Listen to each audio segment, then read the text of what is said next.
Salam sejahtera buat kita semua. Kami dari kelompok 8 akan presentasikan tentang naskah akademik kami, bab 3, evaluasi dan analisis peraturan perundang-undangan terkait dampak analisis lalu lintas, pejalan kaki dan sepeda di Kabupaten Lebong. Secara substantif, materi peraturan perundang-undang sebagaimana tersebut dalam kajian yang juridis di atas berkaitan dengan penyelenggaraan analisis dampak lalu lintas pejalan kaki dan sepeda adalah sebagai berikut. A. Undang-Undang Dasar Negara Republik Indonesia tahun 1945, Pasal 18, Ayat 2, Ayat 5, dan Ayat 6. Ayat 2. Pemerintahan daerah provinsi, daerah kabupaten, dan kota mengatur dan mengurus sendiri urusan pemerintahan menurut asas otonomi dan tugas pembantuan. Ayat 5. Pemerintahan daerah menjalankan otonomi seluas-luasnya kecuali urusan pemerintahan dan oleh undang-undang ditentukan sebagai urusan pemerintahan pusat. Ayat 6. Pemerintahan daerah berhak menetapkan peraturan daerah dan peraturan-peraturan lainnya untuk melaksanakan otonomi dan tugas pembantuan. Pasal 18A Ayat 1. Hubungan wewenang antara pemerintahan pusat dan pemerintahan daerah provinsi, kabupaten, dan kota atau provinsi dan kabupaten atau kota diatur dengan undang-undang dengan memperhatikan kekhususan dan keragaman daerah. Ayat 2. Hubungan keuangan, pelayanan umum, pemanfaatan sumber daya alam dan sumber daya lainnya antara pemerintah pusat dan pemerintah daerah diatur dan dilaksanakan secara adil dan selaras berdasarkan undang-undang. Berkaitan dengan ketentuan tersebut, pemerintah daerah mempunyai kewenangan untuk mewujudkan keamanan, keselamatan, ketertiban, dan kelancaran berlalu lintas dan angkutan jalan. Tersedianya keamanan, keselamatan, ketertiban, dan kelancaran lintas pejalan kaki dan sepeda merupakan salah satu pelayanan publik yang harus dipenuhi oleh pemerintah dan pemerintah daerah. Pelayanan publik merupakan bagian dari hak dasar-dasar warga negara yang harus mendapat prioritas pemenuhannya oleh negara sebagaimana diatur dalam Undang-Undang Negara Republik Indonesia tahun 1945. Baik, melanjutkan penjelasan dari teman saya tadi. B, yaitu Undang-Undang Republik Indonesia Nomor 22 Tahun 2009 tentang lalu lintas dan angkutan jalan. Berdasarkan Pasal 7 Undang-Undang Nomor 22 Tahun 2009 tentang lalu lintas angkutan jalan atau disingkat dengan LLAJ, dinyatakan bahwa penyelenggaraan lalu lintas dan angkutan jalan dalam kegiatan pelayanan langsung kepada masyarakat dilakukan oleh pemerintah, pemerintah daerah, badan hukum dan atau masyarakat. Dalam Pasal 40 Undang-Undang LLAJ mencantumkan bahwa dalam pembangunan terminal harus dilengkapi dengan pertama yaitu rancangan bangunan, kedua yaitu buku kerja rancang bangun, ketiga yaitu rencana induk terminal, keempat yaitu analisis dampak lalu lintas, dan yang terakhir yaitu analisis mengenai dampak lingkungan. Trotoar merupakan salah satu fasilitas pendukung penyelenggaraan lalu lintas dan angkutan jalan di antara fasilitas lainnya, seperti lajur sepeda, tempat penyeberangan penjalan kaki, halte, dan fasilitas khusus bagi penyandang cacat.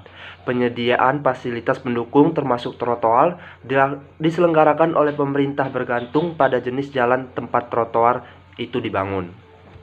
Ketersediaan fasilitas trotoar merupakan hak pejalan kaki dan bukan diperuntukkan oleh orang pribadi dengan berbagai macam aktivitasnya. Sebagai bagian dari kegiatan berlalu lintas, perlu adanya pengawasan terhadap fungsi dan peran trotoar sebagai upaya untuk mewujudkan keamanan, kesejahteraan, ketertiban berlalu lintas, terutama memperhatikan hak dari pejalan kaki dan penyandang disabilitas yang menggunakan sarana trotoar sebagai bagian dari kegiatannya yang merupakan unsur dari lalu lintas itu sendiri.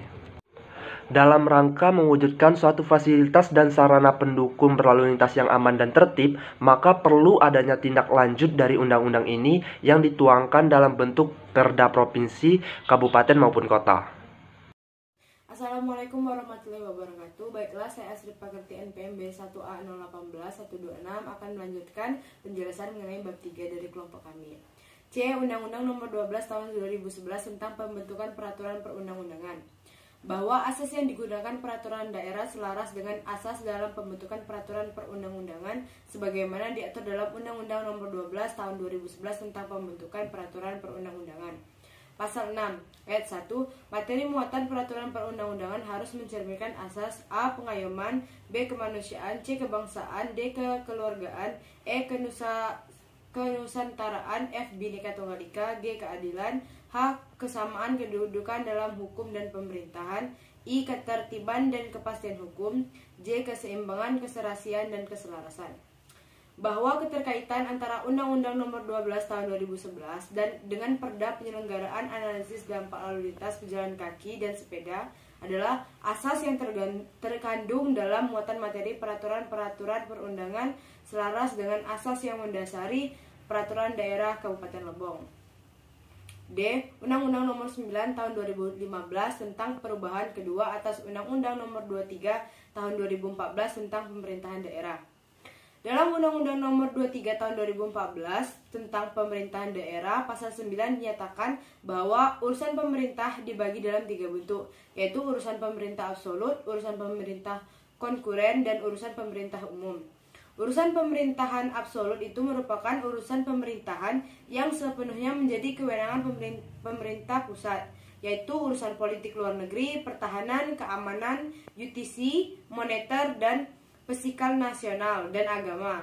Sedangkan urusan konkuren merupakan urusan pemerintah yang menjadi dasar adanya otonomi daerah, karena urusan konkuren ini akan menjadi urusan pemerintah, menjadi usaha pemerintah, urusan pemerintah provinsi dan urusan pemerintahan kabupaten atau kota, di mana rincian pembagian ini tercantum dalam lampiran Undang-Undang Nomor 23 Tahun 2014. Dalam urusan konkuren yang terbagi menjadi urusan wajib dan urusan pilihan, di mana urusan pemerintah wajib ini dibagi lagi menjadi urusan yang berkaitan dengan pelayanan dasar dan urusan yang tidak berkaitan dengan urusan wajib. Berdasarkan pasal 12 ayat 1, pekerja umum dan penata ruang merupakan salah satu urusan pemerintah daerah konkuren yang bersifat urusan wajib yang berkaitan dengan pelayanan dasar. Dengan demikian, ada kewajiban bagi pemerintah provinsi, dan pemerintah kabupaten atau kota untuk melakukan berbagai tindak pemerintahan dan kebijakan untuk melakukan penyelenggaraan urusan perhubungan yang berkaitan dengan penataan ruang. Analisis dampak lalu lintas pejalan kaki dan sepeda pada hakikatnya adalah bagian penyelenggara jalan bagi kepentingan umum. Maka untuk menciptakan rasa aman, ketertiban, diperlukan adanya analisis terhadap rencana pembangunan pusat kegiatan, perumahan dan infrastruktur yang dapat menimbulkan dampak lalu lintas pejalan kaki dan sepeda. Sesuai Undang-Undang tentang Lalu Lintas dan Angkutan Jalan dan Undang-Undang Pemerintah Daerah, maka pemerintah daerah, kabupaten, kota memiliki kewajiban untuk melakukan penilaian terhadap analisis dampak lalu lintas dari rencana pembangunan yang akan memberikan dampak terhadap jalan-jalan yang menjadi kewenangan pemerintahan daerah. Yang E yaitu Peraturan Pemerintah Nomor 34 Tahun 2006 tentang Jalan. Pasal 16 Peraturan Pemerintah Nomor 34 Tahun 2006 tentang Jalan menyatakan bahwa yang pertama, wewenang pemerintah kabupaten dalam penyelenggaraan jalan meliputi penyelenggaraan jalan kabupaten dan jalan desa. Ayat kedua, wewenang pemerintahan kota dalam penyelenggaraan jalan meliputi penyelenggaraan jalan kota. Wewenang penyelenggaraan yang ketiga yaitu wewenang penyelenggaraan jalan kabupaten, jalan kota, dan jalan desa sebagaimana dimaksud pada ayat 1 dan ayat 2 meliputi pengaturan pembinaan pembangunan dan pengawasan. Peraturan pemerintah tentang jalan ini mengatur tentang bagian-bagian yang meliputi ruang pemanfaatan jalan, ruang milik jalan, dan ruang pengawasan jalan. Ruang manfaat jalan meliputi badan jalan, saluran tepi jalan, dan ambang pengamannya. Lebih lanjut, ruang pemanfaatan jalan hanya diperuntukkan bagi median, perkerasan jalan, jalur pemisah, bahu jalan, saluran tepi jalan, trotoar, lereng, ambang pengaman, timbunan dan galian, gorong-gorong, dan bangunan pelengkapan lainnya, serta penjelasan tentang fungsi trotoar. F. Peraturan Pemerintah Nomor 32 Tahun 2011 tentang Manajemen dan Rekayasa, Analisis Dampak serta Manajemen Kebutuhan Lalu Lintas. Berdasarkan Peraturan Pemerintah Nomor 32 Tahun 2011 tentang Manajemen dan Rekayasa, Analisis Dampak serta Manajemen Kebutuhan Lalu Lintas, dinyatakan bahwa kegiatan perencanaan manajemen dan rekayasa lalu lintas merupakan meliputi 1. Identifikasi masalah lalu lintas, 2. Inventarisasi dan analisis situasi arus lalu lintas, 3. Inventarisasi dan analisis kebutuhan angkutan orang dan barang, 4. Inventarisasi dan analisis ketersediaan atau daya tampung jalan, 5. Inventarisasi dan analisis ketersediaan atau daya tampung kendaraan, 6. inventarisasi dan analisis angka pelanggaran dan kecelakaan lalu lintas. 7. Inventarisasi dan analisis dampak lalu lintas. 8. Penetapan tingkat pelayanan. Dan 9. Penetapan rencana kebijakan, pengaturan penggunaan jaringan jalan dan gerakan lalu lintas.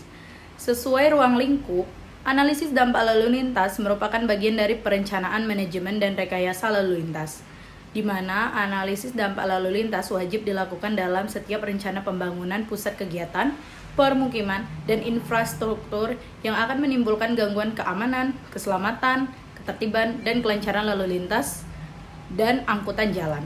G. Peraturan Menteri Perhubungan Nomor 75 Tahun 2015 tentang penyelenggaraan analisis dampak lalu lintas. Peraturan Pemerintah Perhubungan Nomor 75 Tahun 2015 tentang penyelenggaraan analisis dampak lalu lintas merupakan peraturan yang bersifat teknis dan menjadi pedoman bagi pemerintah provinsi, dan pemerintah kabupaten atau kota dalam melakukan kewenangannya untuk mewujudkan keamanan dan ketertiban lalu lintas akibat dari rencana pembangunan pusat kegiatan, pemukiman, dan infrastruktur.